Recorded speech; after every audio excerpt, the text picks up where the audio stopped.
Check it out, guys. My money bag brother just bought another one. XP 1000S. Similar to the Scrambler, but this one's for the wife. There are a few differences which we're going to highlight in a future video, but first things first, we're going to get this sucker home and do a little walk around on this one. Pretty interesting. And then we'll do a separate video, a third video, comparing this and the Scrambler, because as there are many similarities, there's also quite a bit of differences. So stay tuned. Let's get the sucker home and we'll do a little walk around. All right, well, here she is. We got her home, got her unloaded. I just took it for a little spin. Just wanted to feel the difference. I drove my brother's Scrambler. If you guys didn't catch that video, he bought the Scrambler S 2 days ago, and I posted that videos up. You can check that one out. Picking it up, quick walk around. And then this here, the Sportsman 1000 S, same width, 55 inches wide. Same motor, all that stuff. You get a couple different things than you do with the Scrambler, and it's heavier machine. And we'll do a little quick walk around here and go over some of that stuff. So obviously you have the big steel bumpers in the front, so that adds a little bit of weight than the Scrambler has. Comes with a winch with synthetic line. I believe it's a 3,500 pound winch. And then you obviously get the bigger plastics on the Sportsman than you do the Scrambler. And you got the storage boxes. You got a rear bumper, rear steel bumper. You don't get the higher end shocks, the Walker Evans shocks on the newer Sportsman S's. Originally when the Sportsman S was introduced, they came with the Walker Evans shocks as well. And then for 2022, they took that away. Now you can only get the regular shocks. I'll tell you though, the ride quality is very good. It's very comfortable. They do have tender springs on them, so it is a dual rate spring even. Seems to ride very, very plush. So some people I've talked to that have ridden them back to back out, on the trail, you really don't notice that big of a difference.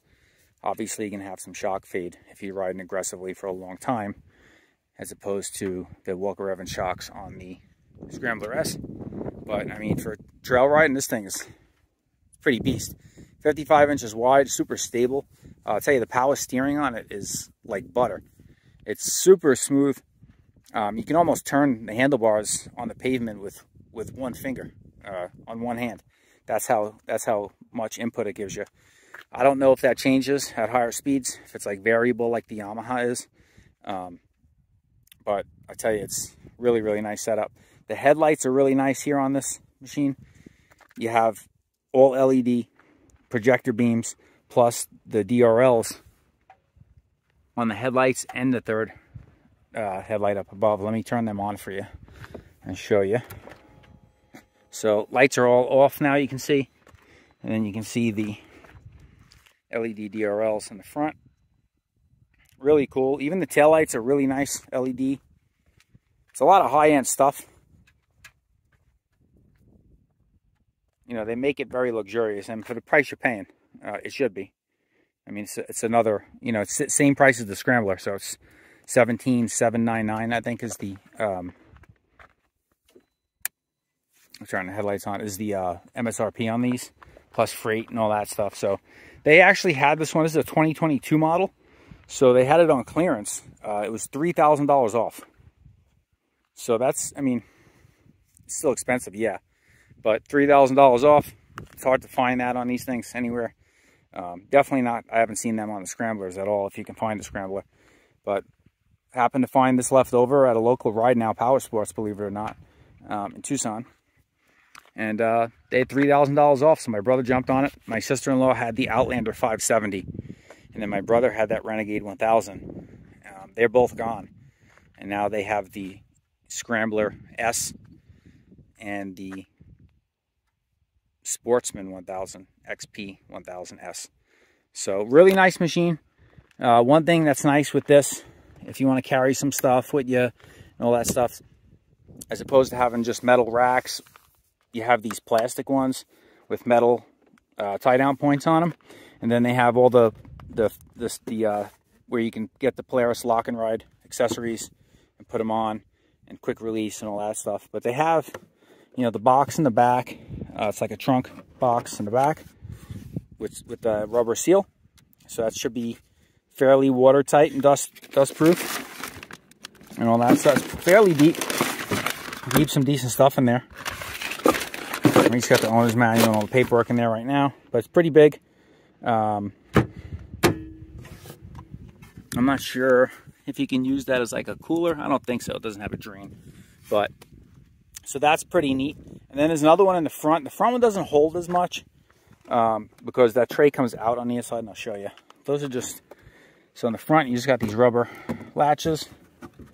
Then it opens up this way here. So it's not that big in the front, but you do it is some storage, you know. So you can fit some stuff in here on both sides. The center is kind of useless, but you turn this, take it out, and that accesses your batteries underneath here and your wiring and all that stuff. So if you hook up accessories and all that stuff would be under here. So you have access to your radiator and everything here. So that makes it, you know, nice to service and work on. And then if the machine's going to sit a while and you're not going to use it much, instead of just getting to the battery and putting a trickle charger on it, they have that here. You can hook a trickle charger right up to the console, right in your garage, and plug it in, and you're good to go. You don't got to worry about the battery dying on you. So I mean, it's a really nice machine. It's even got a cup holder. Check that out. And it's fairly deep too. I mean, you can probably put something in there, and if you're not, you know, hauling ass on a trail, it'll probably stay in there well. So, very nice machine. Seems to be pretty quality. Obviously, Polaris and Can-Am both have a reputation for, you know, bushings and wheel bearings going out early. So we'll see. My brother and my sister-in-law to this point have not been heavy users of their machines, so they haven't put a lot of miles on their past ones. So we'll see if that changes now. Their life's been a little chaotic the last couple of years, moved a few times. So now that they're kind of settled, we'll see if they get some more use and put some good miles on these machines. I'll be very anxious and, you know, to see, and I'm curious to see how they hold up long term, as opposed to, you know, other makes and models. So we're going to do another video. I'm going to put this one and the Scrambler S. So if you're interested in seeing that, if you like kind of mix between which one you want to buy, we're going to put them right next to each other and do a comparison video side by side on all the differences, all the positives and negatives, everything that we see different from one machine to the next. And guys can kind of help you make your buying decision that way, because they're both the same price. You just get certain things with one machine over the other, and vice versa. You know, they both have different things that the other one doesn't offer. So it really depends on what you're looking to do with it and how you're looking to ride. I mean, either one's going to be very stable. They're 55 inches wide. Will give you a good shot from the front here. The width. And from the rear. One thing I wish they would have done here, we'll get into it more in the other video, but they give you the wider tires in the rear and skinnier in the front, instead of same size tires all around like they do on a Scrambler, which is nice. I like that. You can rotate them. It's like that on my Grizzly.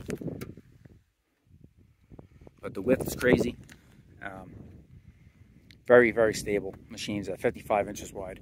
Only time you can have a problem with machines like these are if you ride in an area that have 50-inch width restrictions. Obviously, this is not going to be the machine you're going to choose. But I don't know if there's too many trail systems in America that are that way anymore. I know there's some. But depending on what state you live in, I guess, where we are here in Southwest, there's none of that really. I haven't come across a trail that's restricted to 50. And even, you know, West Virginia, where we were riding, everything's pretty wide and open. This is going to have no problem. Most trails nowadays are meant to accommodate side-by-sides, so, which is kind of a detriment to some of the trails. They get rutted up that way, but, you know, you can accommodate a 55-inch wide machine pretty much, no problem on those. It's got the Polaris all-wheel drive system. That's pretty much the same as the Scrambler. So that's kind of it for this one. I'll tell you the seat. One more thing is I wanted to mention is the seat is super plush on this. I thought the seat was very soft and plush on the Scrambler.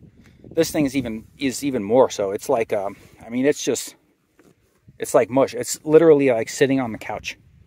If you have a really nice, soft, comfortable broke-in sofa at home, this is like sitting on that sofa and cruising. the trail with it. It's that comfortable. That seat is remarkably soft. That'll be another thing to see how well it holds up, being as the foam is so soft, if it holds up long term. I do like the stitching and the seat cover they put on here. It seems to be very high quality. So everything looks high quality. The fit and finish, initial impressions seem to be very good on both this and the Scrambler. So if you haven't seen the Scrambler video, do pick up and walk around at that one. I'll post a link at the end of this. Check that one out too. And then smash that subscribe button if you're interested in more content on this and the Scrambler S. Like I said, next video we're going to do on these machines. I got some more Hatfield McCoy Trail videos coming out. And then we're going to do a side-by-side comparison with this and the Scrambler walk-around style. And comparing different features. And then we're going to do some shootouts with them. We're going to do some shootouts with this versus the Scrambler, drag race, handling. Maybe if we can find a nice jump for them and do that and see how they land as opposed to the other. And then we're going to compare them to the Renegade 1000. We still have a Renegade 1000 on the channel. My wife has the Renegade 1000 still. There's no plans on getting rid of that. So we got quite a variety of machines now for content here on Odyssey Off-Road. So smash the subscribe button if you haven't already. And smash the like button too on your way out for this video. Thanks for tuning into this one, guys. Stay safe. Get out there on the trails. And always remember, if you bring in junk and food and stuff like that out with you on the trail, clean up after yourselves and take it out with you. Take out some extra garbage too if you see it out on the trail. That's what keeps the trails open. That's what we want to continue to do to maintain this lifestyle for all of us and future generations. So we'll see you guys on the next video. Thanks.